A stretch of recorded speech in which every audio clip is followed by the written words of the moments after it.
오늘부터 이제 요나서하고 나훔 두 개의 성경을 보도록 하겠습니다. 이 두 성경은 특징이 다 니느웨하고 연관이 돼 있어요.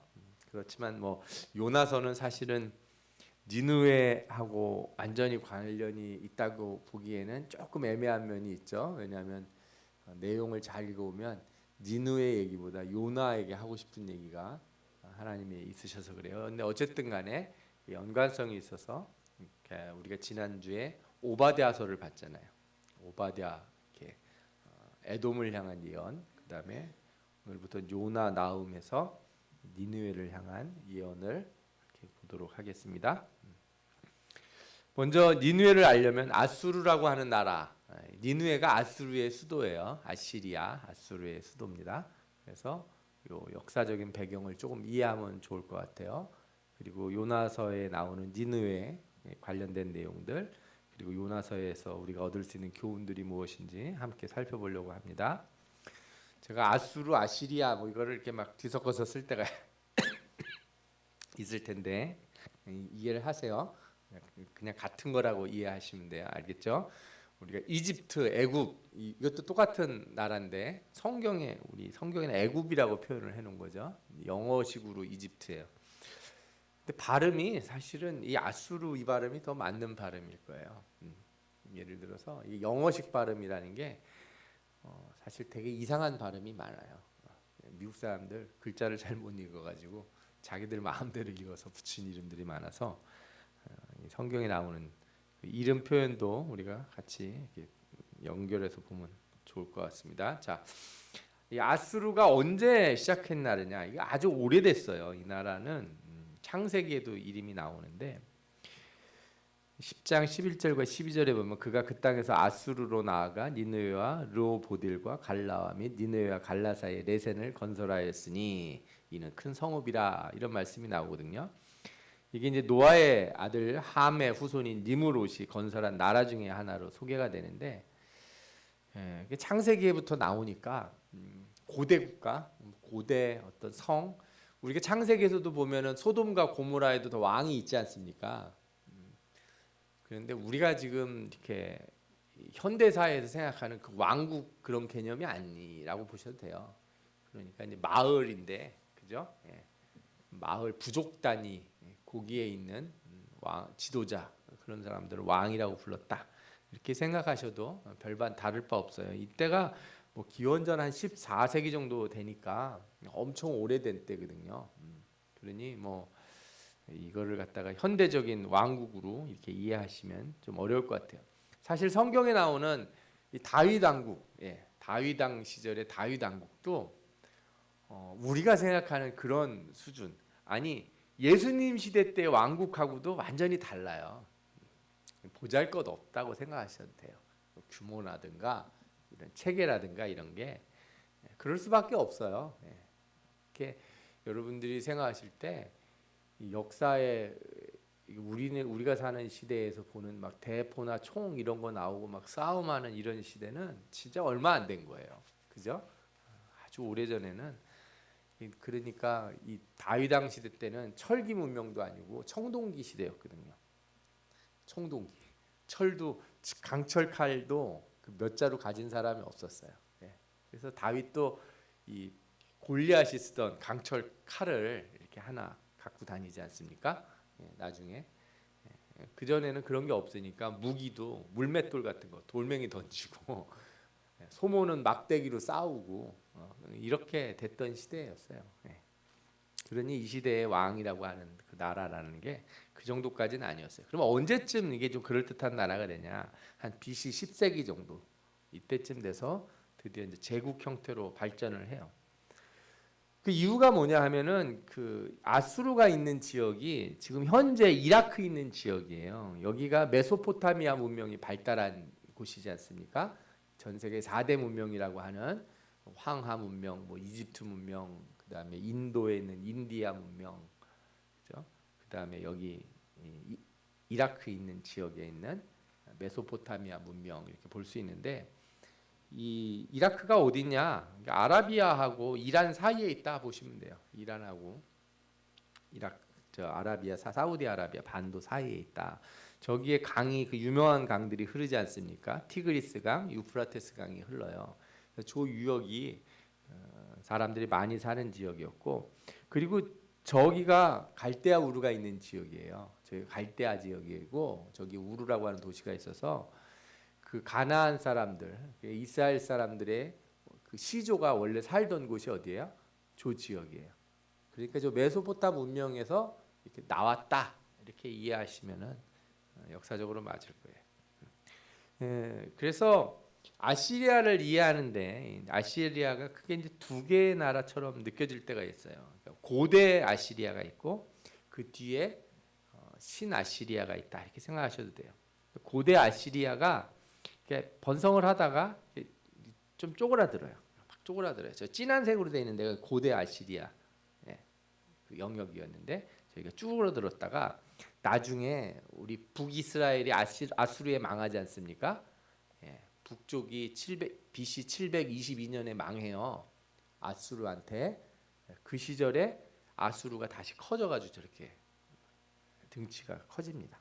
거의 뭐 이집트, 애굽까지 다 먹어버렸지 않습니까? 거대 제국을 형성하게 돼요. 그래서 고대 아시리아는 그 니느웨라고 하는 도시 중심의 도시국가의 형태였고 그 후에 거기에 바벨론도 있었어요. 그래서 바벨론도 여러분들 조심하셔야 되는 게 우리는 바벨론 그러면은 유다를 멸망시킨 거대한 나라 느부갓네살 이제 있고 난 다음에 그죠?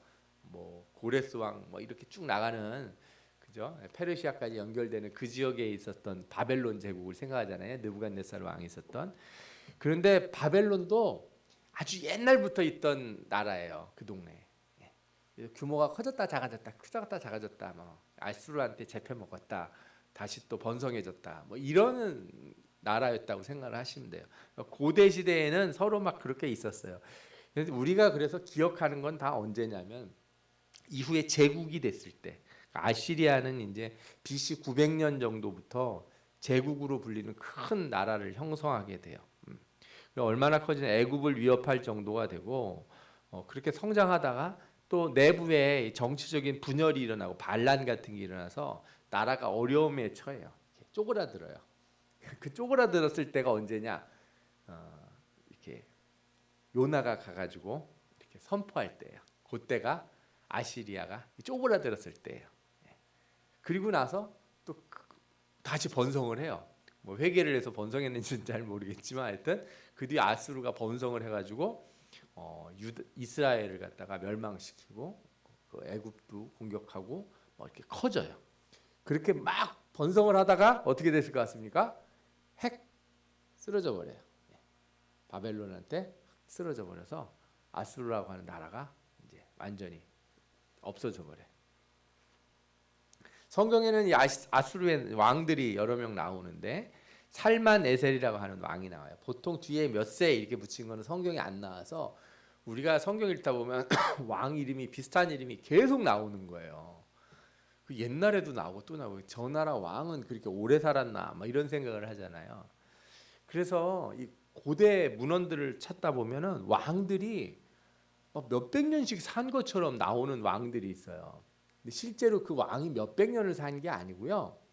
계속 아들이 같은 이름을 쓰는 거예요. 같은 이름을. 그래서 그 같은 이름을 쓰는 왕들을 그냥 한 왕처럼 표현을 해요. 그래서 왕은 영원히 죽지 않는 것처럼 이렇게 신화적으로 묘사할 때가 있어요. 그래서 이 가끔씩 이제 어떤 이런 거 연구하고 공부하는 사람들 중에 그런 거를 따지는 사람들이 좀 있어요. 이렇게 왕이 뭐 몇백 년, 뭐 몇천 년 사는 왕이 옛날에 있었다고 다 신화다 막 그러는데 뭐 그런 의미라기보다는 약간 부풀려 말하기도 하고 이렇게 아들들이 같은 이름을 계속 써서 그런 경우도 있고 또 여러분들이 잘 아시는 대로 이집트라든지 다메섹 이런 데는 왕이 같은 호칭을 쓰잖아요. 이집트의 왕은 뭐예요? 바로. 바로는 계속 바로예요. 그죠? 아브라함 때도 바로고 그 뒤에도 바로고 그죠? 다윗 왕 때도 바로고 솔로몬 때도 바로고 계속 바로예요. 그 나라 왕은 바로예요. 그게 이제 바로가 영어로는 파라오라고 그러는데 이집트 왕을 그냥 파라오라고 부른 거예요. 그렇게 불렀기 때문에 이름이 따로 있어요. 그런 식으로 이름을 쓰는 경우도 있다. 어쨌든 살만에셀이라고 하는 살만에셀 3세가 있었는데 이 시대가 언제냐면 북이스라엘의 아하방 시대예요. 아하방 시대에는 유명한 선지자가 있었죠. 엘리야가 있었던 시대가 이 아하방 시대예요. 그리고 이 아하방 요게 오므리 왕조인데 오므리 왕조를 멸망시킨 사람이 누구예요? 예후죠. 엘리사가 천초각을 주잖아요. 그래서 이 나라를 넘겨준다고. 그래서 예후가 왕이 돼서 예후 왕조가 이제 그 뒤에 시작이 되는데 아합 왕 때는 북이스라엘이 그래도 나름 좀 힘이 있었어요. 그래가지고 시리아하고 연합해서 저항을 좀 하다가 예후 왕조가 들어선 시대에는 살만에셀에게 조공을 바쳐요. 그 다음에 이제 예후가 죽고 나서 요아스도 조공을 쭉 바쳤는데 요아스 다음으로 여로보암이 이제 왕이 되거든요. 여로보암 2세. 우리가 아모스서 배울 때 아시죠? 아모스서하고 또 호세아서 이거 할 때가 요 여로보암 2세 때인데 여로보암 2세 때가 북이스라엘이 제일 잘 나가던 때예요. 그때는 이제 국력을 회복해가지고 북이스라엘이 아수르가 또 그때는 또 약할 때였거든요. 이래서 땅도 많이 회복하고 북이스라엘이 되게 잘 나갈 때예요. 근데 여러분들 잘 생각해 보시면 잘 나갈 때 예언을 받으면은 안 들어요. 잘 안 들어 이상하게. 사람들 잘 될 때 기도하라고 그러면은 말 그렇게 안 들어요. 언제는 좀 들어요. 안 될 때는 안 될 땐 기도하라 그러면 기도를 좀 하시더라고. 근데 잘 될 때는 이상하게 기도를 안 하더라고. 기도는 언제 하는 게 좋아요? 잘 될 때. 잘 될 때. 그래서 내가 좀 요즘 별일이 없다 이렇게 생각하시면 내가 이제 기도를 해야겠구나 이렇게 생각하셔야 돼요. 별일 없을 때. 왜? 별일 생기지 말라고. 별일 생기지 않도록 미리미리 기도를 하셔야 돼요. 니누에도 마찬가지예요. 요나가 갔을 때가 아수르가 좀 약할 때예요. 가서 회개하라고 그랬더니 어떻게 해요? 다 회개를 하고 기도를 하네요. 나훔 때 가서 선포를 하니까 회개해야 안 해요? 안 해요. 그래서 망해요. 강성할 때 이렇게 힘을 쓰다가 얼마 안 돼가지고 100년도 안 돼서 망해버려요. 참 이런 거 역사를 보면은 우리가 아주 단순한 것 같은 교훈인데도 참 오래되고 변하지 않는 과거에도 그렇고 현재도 그렇고 미래에도 바뀌지 않을 교훈을 얻게 돼요. 어떤 교훈이에요? 잘 될 때 하나님 앞에 기도하고 잘 될 때 겸손하고 잘 될 때 미래를 준비하자. 여러분들도 이런 교훈을 얻으시기 바랍니다. 요나 이후에 한 100에서 150년 이후에 이제 나훔이 니느웨 멸망을 경고하는데 이때가 디글랏 빌레셀 3세 때예요. 아스리아가 매우 강력한 제국이 되어서 바벨론도 점령을 하고 그때 이제 북이스라엘에는 이제 예후 왕조도 거의 다 끝나가요. 베가가 왕이 되는데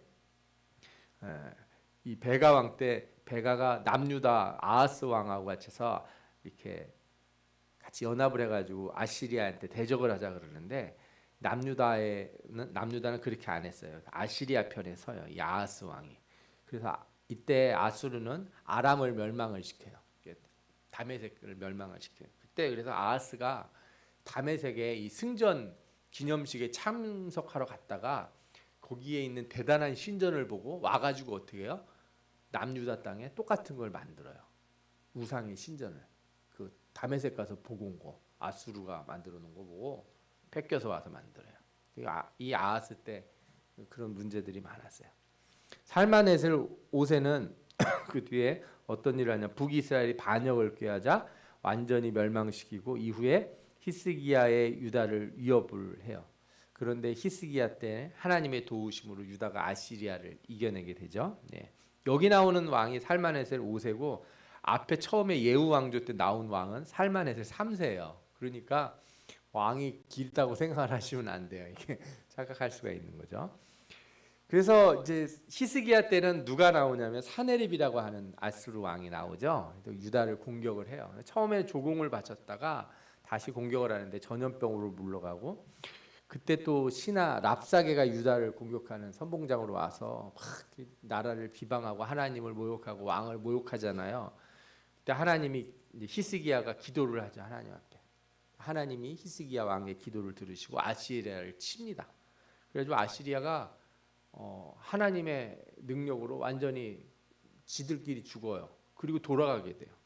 되돌아갔다 사내립은 자기 아들들한테 살해를 당해요. 반역이 일어나서 자식들한테 죽고 이렇게 그렇게 끝나요.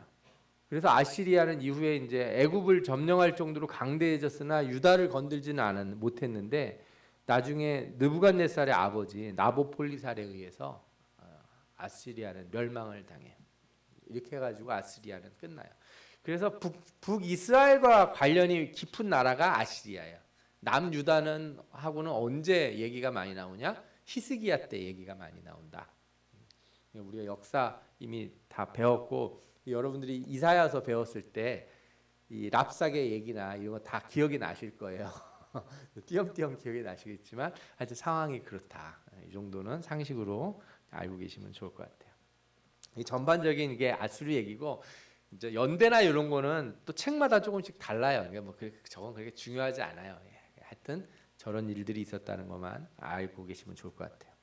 그럼 이제 요나서는 언제 써졌냐? 아까 말씀드린 대로 이 니느웨가 약할 때 써졌는데 이 요나서는 사실은 좀 말이 좀 많아요. 왜냐하면은 이게 다른 예언서들과 달리 마치 역사서 마냥 어떤 이야기로 되어 있어서 사실은 사람들마다 해석하는 차이가 좀 있기도 해요. 요나라고 하는 뜻은 비둘기라고 하는 뜻을 가지고 있고 니느웨에 대한 심판의 메시지는 한 절도 채 안 나와요. 가가지고 한마디 외친 거 그거밖에 없어요. 나머지는 다 뭐예요? 요나하고 하나님하고 사이에 있었던 일이죠.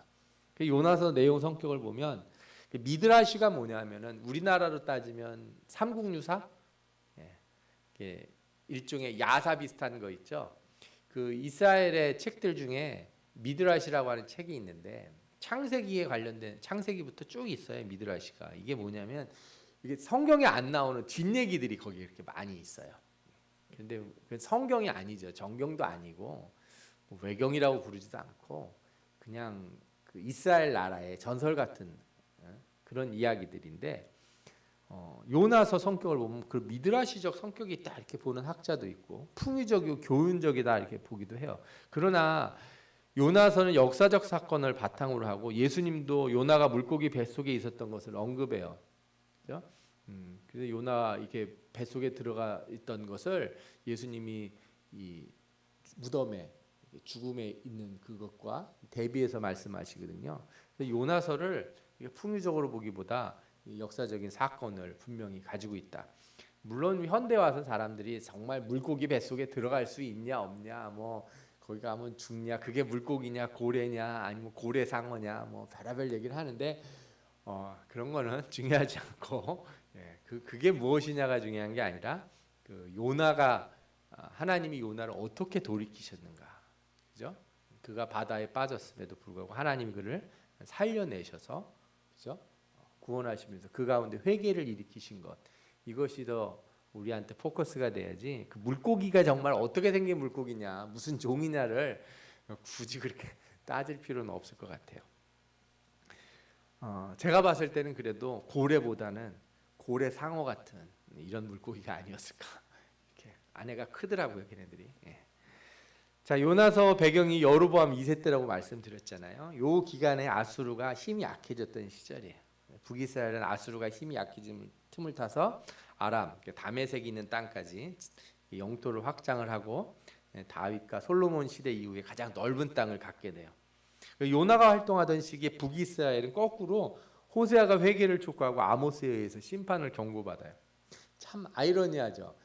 북이스라엘이 잘 나갈 때 심판은 북이스라엘이 하나도 안 들어먹어요. 그리고 하나님이 요나한테 누구한테 가서 예언을 하라고 그래요? 니느웨에 가서 예언을 하래요.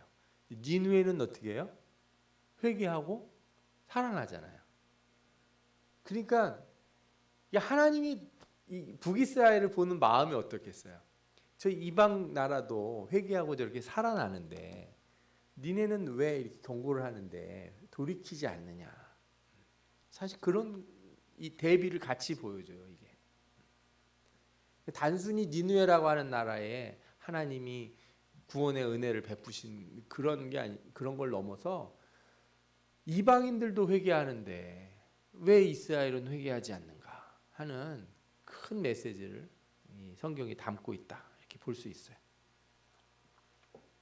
앞서 말씀드린 것처럼 요나서 당시에 니느웨는 디글랏 빌레셀 3세가 왕에 오를 때까지 혼란의 시기였어요. 아람과 우랄타라고 하는 곳과 전쟁을 했고 내부적으로는 기근도 있고 반란이 있었어요.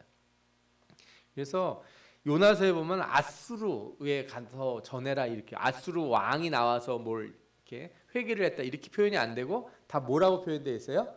니느웨 도시처럼 표현되어 있어요. 왜요? 나라가 쪼그라들어 가지고 도시국가처럼 됐기 때문에. 특별히 일부 학자들은 BC 763년에 일식이 있었는데, 일식 아시죠? 이게 해를 달이 가리는 거, 하늘이 깜깜해지잖아요. 그런 일이 있었는데 요때가 요나가 방문했던 시기가 아니냐.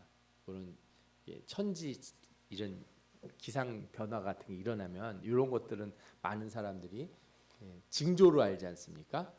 신의 징조로 그렇게 생각하기도 해요. 하여튼 요 무렵이다. 763년 요 무렵이다. 근데 여러분 잘 생각해 보세요. 북이스라엘이 몇 년에 망한다고요? 722년. 그러니까 41년 만에 북이스라엘을 망하는 거예요. 그러니까 아수르는 회개하고 41년 만에 강성한 나라가 되고, 북이스라엘은 경고를 받았는데도 회개 안 하고 41년 만에 망하는 거예요. 그러니 이게 얼마나 이게 참 그러겠어요. 이 나라가 이렇게 우리는 뭐 하루하루 사니까 그걸 잘 못 느끼는데, 우리나라도 몇 년 만에 나라가 좋아진 겁니까? 전쟁 나고서 한 40년, 50년 지나서 나라가 이렇게 부흥하고 성장을 한 거 아니에요? 50년의 전쟁이 나서 2000년쯤까지만 생각을 해보시면, 그죠? 지금 70년, 이제 80년 이렇게 돼가고 있는 건데, 여러분들이 가만히 생각해 보시면은 이 나라가 성장하고 멸망하고 그러는 일이 역사적으로 보면은 이렇게 금방금방 일어나요. 10년, 20년은 뭐 1000년, 2000년 역사에 10년, 20년은 금방이지 않습니까?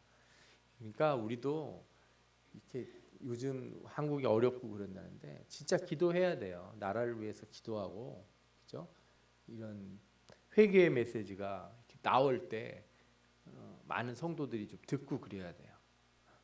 막 돈 잘 벌고 뭐 나라가 막 그냥 전 세계에서 되게 인기가 있다 그러고 뭐 K 뭐 어쩌고 저쩌고 하는 거로 막 이름 날리고 그러니까 다들 그냥 흥에 넘쳐가지고 좋다고 생각했는데, 그런 거 무너지는 거는 그냥 순식간입니다. 순식간. 우리도 이런 것들을 보면서 나라를 위해 기도해야 될 줄 믿습니다. 자, 그래서 요나가 이제 하나님 앞에 말씀을 받는데 니느웨로 안 가고 다시스로 간다는 거예요. 니느웨는 저 안쪽 내륙이에요. 배를 타고 가는 곳이 아니에요. 그런데 요바로 가서 배를 타고 어디로 가려고 그래요? 다시스로 가려고 그래요. 다시스가 어디 붙어 있습니까? 스페인에 붙어 있어요. 스페인에. 저 끝이에요. 어마어마하게 멀어요. 로마보다 훨씬 먼 곳이에요. 바울이 배를 타고 로마까지 여행을 가지 않습니까? 그 2배쯤 되는 거리만큼이에요. 그러니까 그 당시에 저기 다시스는 어떤 곳이냐면 땅끝이에요. 땅끝. 가나안 사람들, 그 이스라엘 사람들이 보기에 땅끝 마을이 어디예요? 이 지구의 끝이 어디라고 생각했어요? 다시스라고 생각한 거예요. 저기 더 지나가면 어디예요? 대서양이잖아요. 콜럼부스가 신대륙 발견할 때까지 사실 별로 뭐 역사적으로 기록이 남아 있는 게 별로 없죠. 거기 넘어간 사람들이 누군지 모르니까, 그렇죠? 거의 배 타고 정상적으로 갔다가 온 사람이 없는 데란 말이에요. 그러니까 사람들은 그 시대 다 어떻게 생각했냐면 저 스페인 저쪽으로는 절벽이라고 생각하는 거예요. 바다 끝으로는. 바다 끝으로 가면 절벽이 뚝 떨어져서 어디로 가요? 서울로 간다. 지구가 평평하니까. 그렇게 살던 시대란 말이에요. 저 시대가.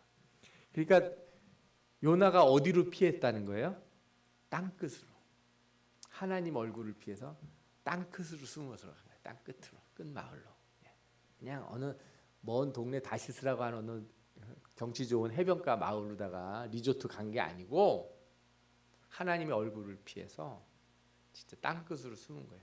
예를 들어 여러분들에게 누가 사명, 하나님이 이런 일을 해라 그랬더니 싫다고 비행기 타고 저기 저 아르헨티나 이런 데로 도망간다고 하나님이 거기 안 계시는 건 아니잖아요. 이렇게 지구를 이렇게 항상 다 이 우주를 다스리시는 하나님이신데 얼마나 어리석어요. 사람이 거길 도망가다니. 이 요나서를 보면 하나님이 이방 국가이자 북이스라엘의 잠재적인 위협이 될 수 있는 그 니느웨라고 하는 나라를 하나님 구원의 메시지를 전하시는 거예요. 참 놀랍지 않습니까? 북이스라엘에게 회개의 메시지를 지금 전하고 있는 이런 상황에 다른 어떤 한 이방의 나라를 통해서 회개가 얼마나 놀라운 힘과 능력을 보여주는지, 회개가 얼마나 대단한 건지를 보여주느라고 아카디아칸 니느웨의 땅에 회개하라고 하는 말씀을 전하게 하시고 그들이 회개하는 걸 보여주는 거예요. 니느웨도 회개하는데 너희들이 회개 안 하는 게 말이 되냐 이거죠. 또 성경을 보면 하나님의 명령을 지키지 않는 요나를 물에 던진 선원들은 살려요. 그죠? 예. 이방 선원들이에요. 이 벳사람들이 다 이방인들인데 이방인들이 처음에 자기 신을 찾다가 하나님 앞에 기도를 하고 요나를 던지잖아요. 우린 죄가 없습니다. 이 사람이 죄를 져서 그런 거니 우리는 용서하여 주옵소서. 이방인들은 살아나고 누구는 물에 빠져요? 요나는 물에 빠져요. 말을 안 듣는 요나. 그래서 말씀에 회개한 니느웨를 구원하심이 어떤 의미인지 잘 이렇게 보여줘요. 이방인을 구원하시는 은혜가 있다는 것이 어떤 의미인지. 그러니까 이방인이 구원받는다는 것보다 더 중요한 문제는 뭐예요? 회개해야 될 사람들이 회개를 안 하는 거를 자꾸 대비해서 보여주는 거죠. 더 나아가 구원의 은혜가 한 민족의 독점적 지위에 있지 않고 하나님의 주권 아래에 있다는 것을 드러내는 거예요. 이스라엘 사람들이 가지고 있는 착각을 깨는 거죠. 요나가 하나님의 명령을 거부하고, 그죠? 그래서 이제 배 밑에 가서 자는 거예요. 이때도 말씀드리겠지만 요나의 특징이 이거예요. 심판을 당연하게 여기려고 그래요. 니느웨는 어떻게 생각해요? 심판을 당연하게 받아들이지 않고 회개하는 거예요. 회개 안 하는 사람은 어떤 사람이에요? 교만한 사람이에요. 저는 맞을랍니다. 저는 잘못했으니까 맞을랍니다. 이거는 공의로운 것도 아니고 정의를 지키는 것도 아니고 법을 잘 지키는 것도 아니에요. 하나님 앞에서 그런 사람은 교만한 사람이에요. 하나님은 니느웨를 구원하심을 통해서 죄인을 용서하시고 회개하는 자들에게 은혜를 베푸시는 자비로우심을 드러내려고 하는데 회개를 안 하고 심판을 당연하다 그러면 어떤 하나님이 싫다는 거예요? 자비로우신 하나님을 거부하는 거잖아요. 자비로우신 하나님. 그러면 누가 살아남겠어요?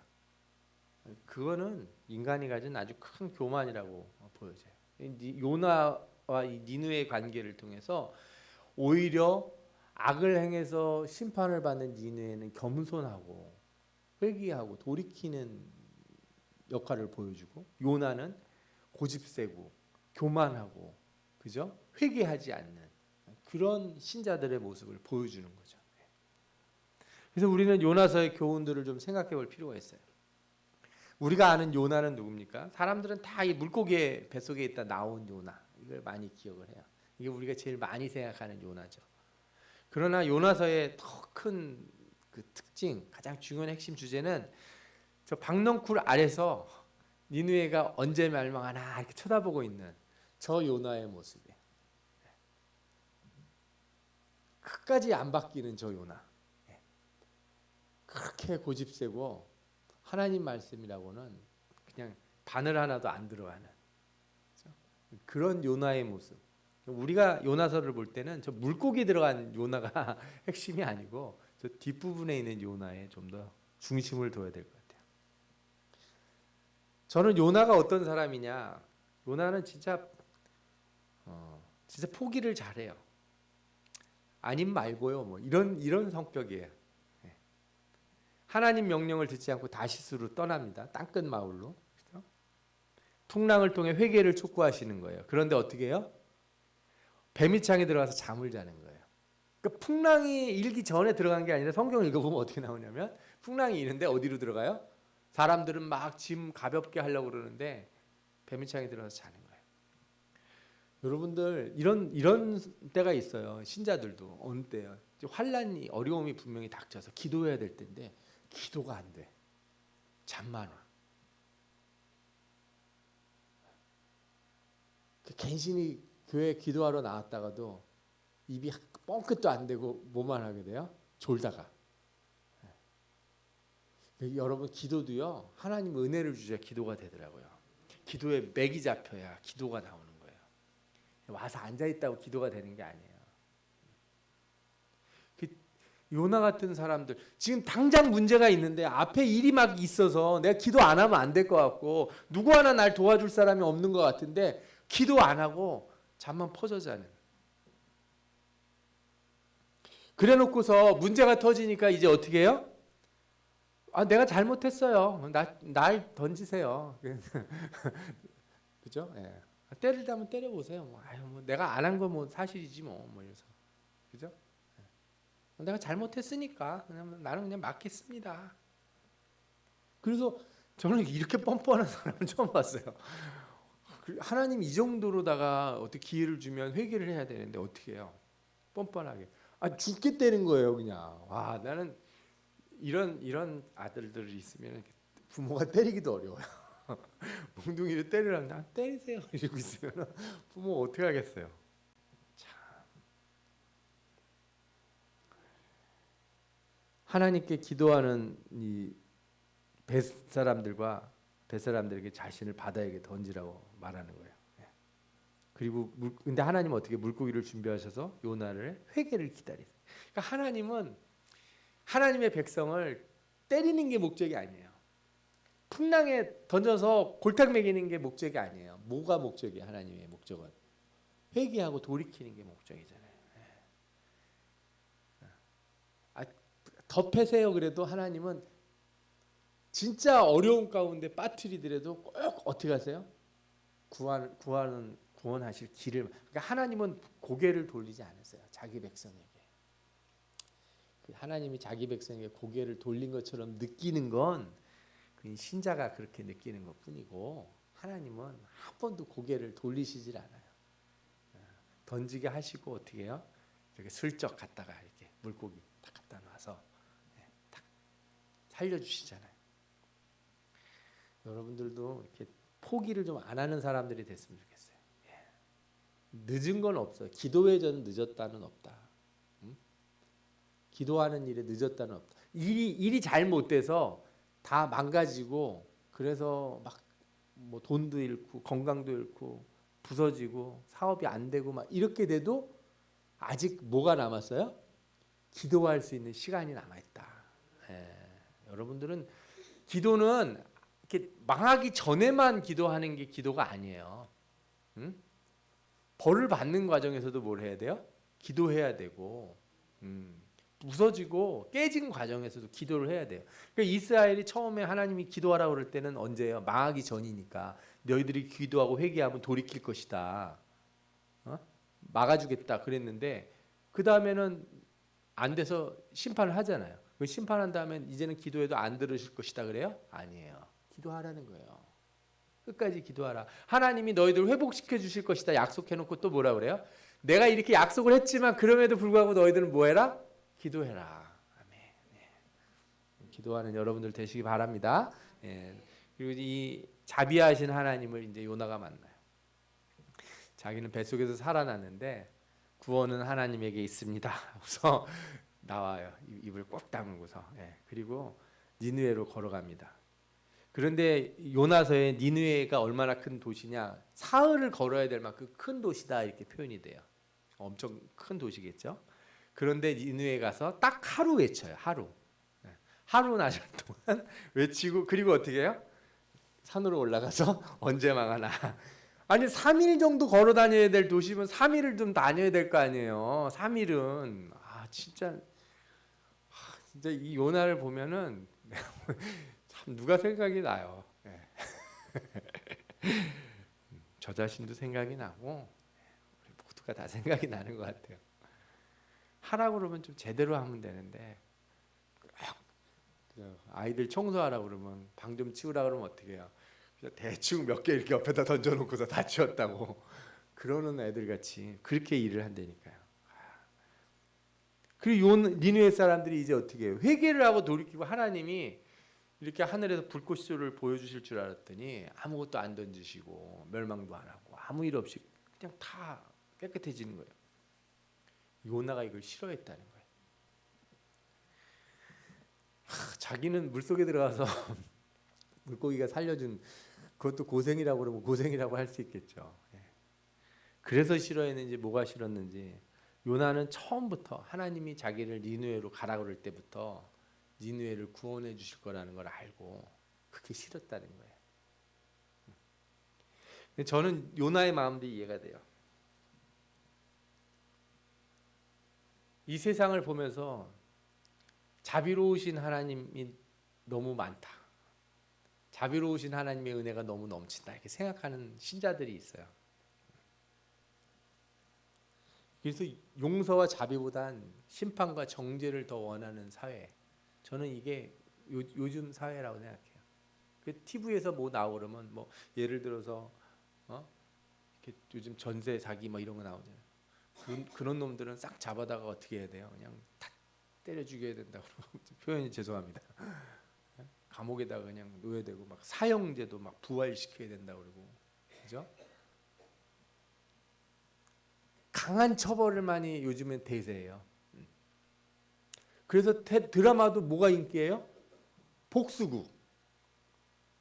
아주 그냥 평생을 준비해서 칼을 갈아가지고 사람을 갖다 아주 바짝바짝 말려 죽이는 복수국을 보면서 사람들이 어떻게 해요? 막 박수를 치는 거예요.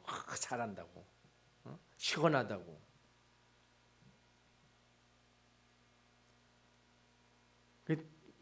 이런 생각이 들어요. 물론 저도 어떤 면에서 이해가 돼요.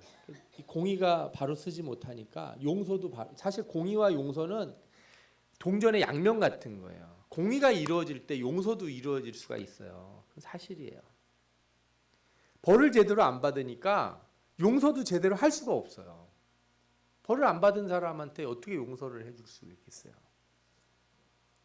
이게 참 아이러니하고 어려운 문제긴 해요. 그런데 저는 요나서를 보면서 우리 시대가 지금 요나가 가지고 있는 그 마음과 아주 유사한 마음을 가진 시대가 아닌가 하는 생각을 하게 되는 거죠. 예를 들어 북한이든지 뭐 일본이나 중국이라고 하는 나라, 우리나라 가까이 있지 않습니까? 크리스찬들이 선교와 복음을 전파해서 저 일본이라고 하는 나라, 그저 경제가 아무리 잘 살아도 좀 나라가 어려워졌을 때 한국의 교회들이 가서 막 선교해가지고 일본 땅에 복음의 불을 지펴야 되는데 우리는 어떻게 해요? 우리가 더 잘 살아서 쟤네들을 바싹 밟아버리자 이래는 거예요. 그죠? 중국이라고 하는 나라 공산주의 국가에 있는 사람들은 불쌍한 사람들 아닙니까? 그 사람들은 구원받을 자격이 없나요? 근데 많은 사람들이 어떻게 생각해요? 특히 크리스찬들이 예를 들어 북한이든 일본이든 그런 나라, 우리나라가 하나님 경제로 부흥하게 하시고 돈 많이 벌어서 그죠? 옆에 있는 나라들 그냥 다 바싹 엎드려가지고 우리한테 다 이렇게 납작 빌게 하여 주옵소서. 이런 기도를 하는 그런 마음들을 가지고 있다는 거예요. 세상에 그런 일이라는 건 없는 거예요. 그럴 수는 없어요. 그게 하나님의 은혜도 아니라고 저는 생각이 들어요. 우리가 추구해야 될 은혜는 뭐예요? 일본이 진짜 진정으로 회개를 하기를 바라는 게 우리의 마음이어야지. 그죠? 저 나라 지진이라도 나고 화산이라도 터져가지고 쑥대밭 시대 이렇게 기도하면 되겠습니까? 경제가 망가져서 많은 사람들이 고통을 당하라 이렇게 기도하는 게 옳은 일이겠냐고요. 그럴 수 없는데 시대가 그런 마음을 품게 만드는 그런 시대를 우리가 살고 있고 그런 사람들이 많다는 거죠. 이게 우리가 가진 문제예요. 마치 일본에 가서 선교하라 그랬을 때 이 나라 언제 망하나 이렇게 지켜보고 있는 그런 심정을 가진 사람들처럼 느껴지는 거죠. 더군다나 우리의 잘못에 대해서는 우리는 어떻게 생각해요? 우리는 한없이 너그러요.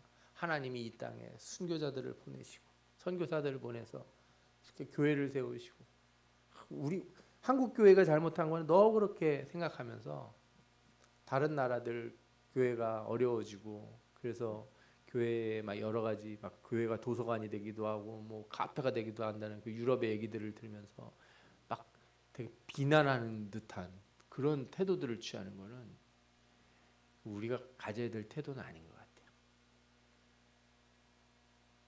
사회적으로도 그렇고 개인적으로도 그래요. 개인적으로도. 여러분들은 어떻게 생각하세요? 여러분들은 누군가 심판받아야 될 사람들이 주변에 있습니까? 여러분들 주변에? 저거 한번 죽도록 고생 한번 좀 해봐야 되는데 이렇게 생각 드는 사람들이 있나요? 네. 여러분, 우리는 하나님이 나를 포기하지 않으신 것처럼 우리도 사람들을 포기하면 안 돼요.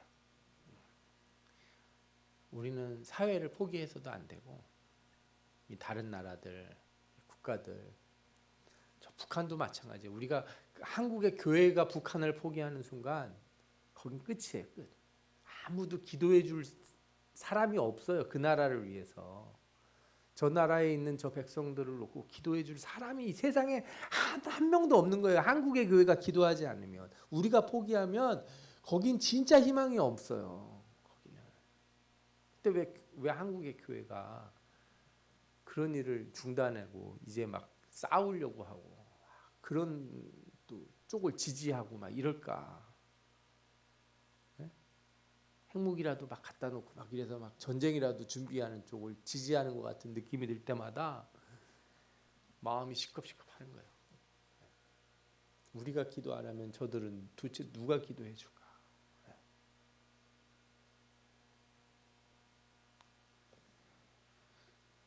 요나서 맨 마지막에 이런 말씀이 나오지 않습니까? 내가 이 박넝쿨로 말미암아 성내는 것이 어찌 옳으냐? 너 사는데 그거 조금 뭐 어렵고 힘든 일이 생긴 걸로 그렇게 투덜거리는데 저 수많은 사람들이 고통을 당하고 그죠? 여러분들 전에 그 일본에 지진 나고 쓰나미 나서 얼마나 많이 죽었는지 아세요? 어유 그거 10년 만에 그 카메라로 찍어 놓은 거 있지 않습니까? CCTV 같은 거 찍은 걸로 공개를 했는데 무서워요, 무서워. 와, 저는 그렇게 무서운 건지 몰랐어요. 쓰나미 50cm, 50cm면 무릎 정도 높이의 물이잖아요. 쓰나미가 밀려들 때 사람이 서 있지를 못하고 다 쓰러져요. 근데 그게 몇 미터짜리가 닥쳐들었으니.